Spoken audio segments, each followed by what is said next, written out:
And now I want to bring in someone who knows a great deal about FEMA, and that is the former administrator, Deanne Criswell, who joins us now. And thank you for being with us. And I know that, of course, you served during the Biden years, and there were times we had a chance to ask about various incidents that were happening during that time from the briefing room. We are still in the early days of this disaster, and I know it is a time when people are still wanting to get the recovery efforts and any possibility for rescuing folks to continue. But for those who are on the ground right now, what type of assistance is most needed? Kelly, I think the first thing to remember is what you just said, is that the focus on the ground still needs to be search and rescue, right? They need to continue those efforts so they can account for everybody that could have potentially been impacted by this storm. And Texas is a very capable state. I've worked with Governor Abbott and NIMKID on several other disasters during my time, and they have a lot of resources.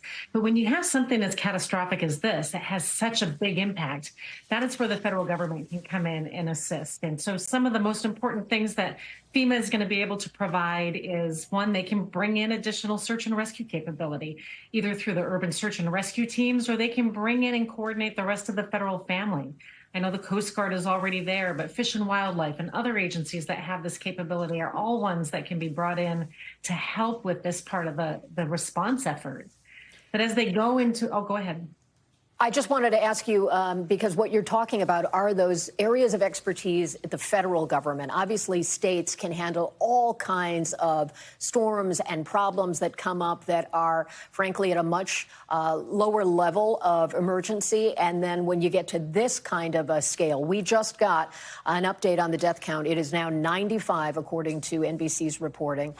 It's just a devastating number. And we have heard, of course, President Trump talking about phasing out FEMA after this hurricane season. So that's from June to November is the hurricane season. Obviously, this flooding was connected to the storm that was farther south in the Central American area off the coast there. The president has not said what kind of impact that would have.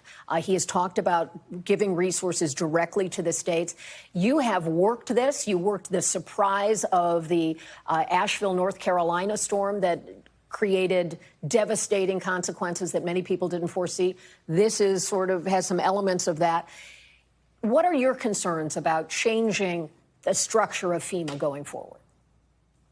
I guess it really depends on what problem is trying to be fixed, right? I'll be the first to say that there are things that can be improved in the way federal assistance is delivered. But without fully having a conversation, a thoughtful discussion about what problem is trying to be fixed, you're just going to put forth efforts that could potentially have other consequences. You know, I think about states managing more, and states always manage disasters. States and locals have that responsibility. But Texas has already requested assistance for search and rescue, and I think Oklahoma and Louisiana are sending search and rescue teams in. But many of those teams are also funded and trained by FEMA. And so even though they're state-to-state requests right now, what happens if that funding for their ongoing training and maintenance goes away? How are they going to be able to sustain that? Those are the second and third order effects that I just don't know are fully thought through right at this moment in the conversation.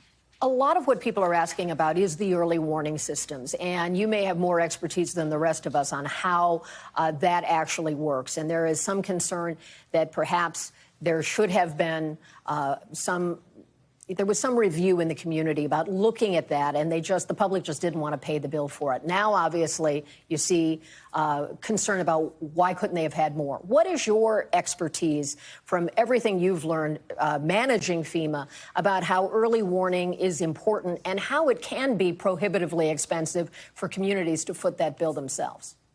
Early warning is so critical. I mean, that messaging is one of the most important things that we as emergency managers and we as communicators need to be able to get out to people that are in harm's way, right? They need to understand what their risk is, but they also need to understand how they're going to get information. I think one of your previous reporters talked about the NOAA weather radios if you're in an area that doesn't have cell service.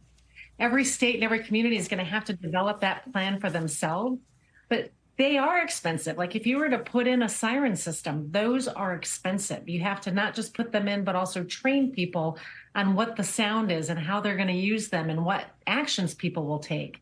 But that's where some of the mitigation money that FEMA had available could be used for that, right?